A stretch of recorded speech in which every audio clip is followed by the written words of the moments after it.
প্রান্তর বাড়িতে গিয়ে দেখে একটা চাষি তার দুইটা গরুর উপরে তোয়াল দিয়ে নাঙ্গল দিয়ে জমি চাষ করছে। নাঙ্গল দিয়ে জমি চাষ করছে। ইংরাজি বেলা 10টার সময় দুইটা গরুর কানের উপরে তোয়াল আর নাঙ্গল চিপে ধরে চাষি সে দুইটা গরুকে খেলাচ্ছে, সামনে নিচ্ছে। ইংরেজরা জিজ্ঞেস করতেছে, চাষি, how do you do? How do you do? চাষি শুনে বলতেছে, তোমার মাথা খারাপ? বেলা 10টার সময় আমি এই হাউ দিয়ে আমি জমি চাষ করতেছি, আমি এটা নিয়ে ফসল ফলাবো, এই সময় কি তোমার সাথে হাঁটুকু ফেরার সময় আছে আমার? ইংরেজ জিজ্ঞেস করছে, হাউ ডু ইউ ডু? কি করছো ঠিক না? কিন্তু যে কৃষক ইংরেজের আমরা মনে করছে যে আমাদের হাঁটুকু দিয়েছে দেখা কথা বলতে পারছেন। এই জন্য এত বড় শুরু করেছে, তোমার মাথা খারাপ নেই? আমার জমি কত চাষ বাকি, এখন কি আমার হাঁটুকু ফেরার সময় আছে? এই পৃথিবীর মাহরুম যারা কোন ভাষায় আল্লাহকে ডাকে সেই ভাষা তো আমরা অনেকেই জানি না। যে জন্য তো ভালো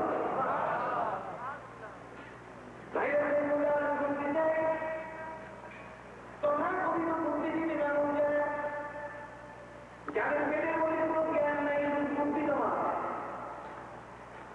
কোরআন শরীফের মধ্যে আল্লাহ বলেন, কোথাও মুক্তির কথা বলেন নাই, তিনি বিদ্যার কথা তিনি বলেছেন। হযরত নবী সুলাইমান এবং দাউদ সম্বন্ধে আল্লাহ বলেন,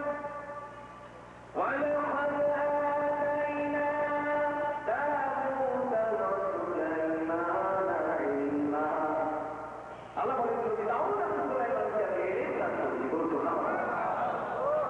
জ্ঞান হচ্ছে মানুষের জীবনের জন্য একটি প্রয়োজনীয় সম্পদ। জ্ঞান যদি মানুষের কাছে না থাকে তার সেই মানুষের ব্যাপক হয়। জ্ঞান যদি মানুষের কাছে না থাকে তার সেই মানুষই বিভ্রান্ত হয়, অপহারা হয়ে যায়। আদব যদি মানুষের কাছে না থাকে তাহলে এই লোকটি মানুষের জন্য উপকার দিতে পারে না। এই জন্য হযরত দাউদ আলাইহিস সালাম এবং নবী সুলাইমান সম্পর্কে বলছেন, যারা তাদেরকে জ্ঞান দান করেছেন তাদেরকে দান করেছি। বুদ্ধি মানুষের জন্য যথেষ্ট নয়, মানুষের জীবনের জন্য প্রয়োজন কি? বিদ্যা। যদি বলে নাকি বিদ্যা, বিদ্যা ছাড়া একজন মানুষকে বিচার করা যাবে না। এই জন্য মুহাম্মদ রাসূলুল্লাহ বলেন, علمني ربي فأحسن تعليمي وعلمني ربي فأحسن تعليمي। বড় বড় আমরা আল্লাহ বলছেন, এই পৃথিবীর মধ্যে আমার নবীকে যে জ্ঞান দান করেছি, আল্লাহ মালান তাকুল তাআলাম, যে জ্ঞান অন্য জ্ঞানে নেই নাই, আমি আপনার জন্য সব জ্ঞানের দুয়ার উজাড় করে দিয়েছি, খুলে দিয়েছি।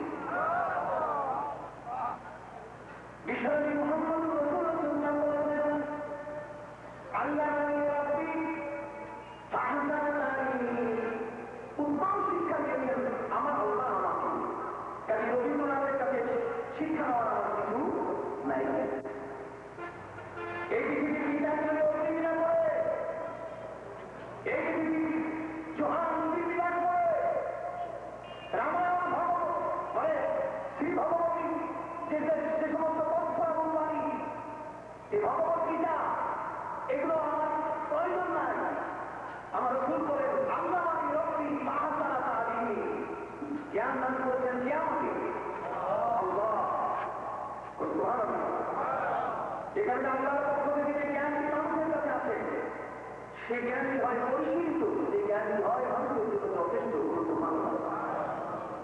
আর যে মানুষের জ্ঞান আল্লাহর পক্ষ থেকে আসে না, যে জ্ঞানটি আসে মস্ত থেকে, যে জ্ঞানটি আসে প্রান্তকর থেকে, যে জ্ঞানটি আসে শান্তির কদম থেকে, যে জ্ঞানটি হেড অফিস আল্লাহর আরশ নয়, বুঝতে পারছেন?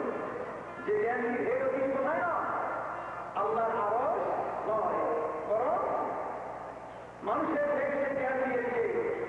যে জ্ঞানটি বিতরণ করা হচ্ছে রেল থেকে, স্টাডির থেকে, মাউসের থেকে, ওই জ্ঞানের যারা গুণী, ওই জ্ঞান যাদের ভিতরে আছে, ওরা শহরের পর থেকে বক্তব্য শুরু করে আসর যায়, মাঠের যায়, এই বুদ্ধিজীবীরা কোনদিন নামাজের জন্য কাউকে ডাকে না, যেগুলো এর অভিযোগ আলাদা।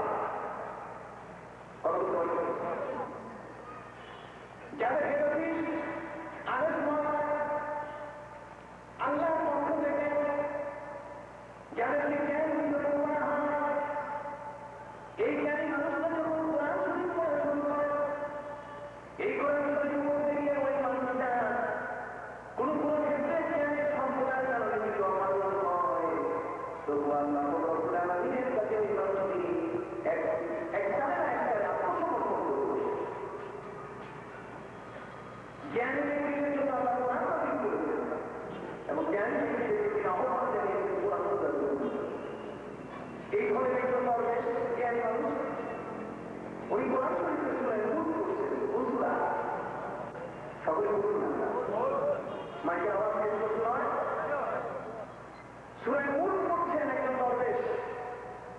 সূরা নূরের মধ্যে আল্লাহ বলছেন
চোখেও দেখি না, তা বিশ্বাস করি না।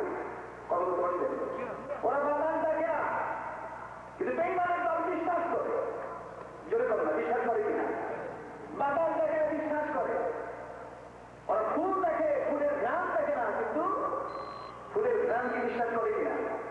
জোরে বলে না ভাই, ফুলের গ্রামকে তারা বিশ্বাস করে। ওরা অক্সিজেন দেখে না, অক্সিজেনকে বিশ্বাস করে।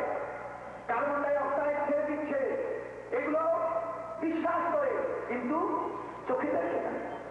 আনসিন ইজ নাথিং, যে চোখে দেখা যায় না সে বিশ্বাস করি না। এই সূত্র তাদের ভুল কিনা হাত করে বলেন। বাইরে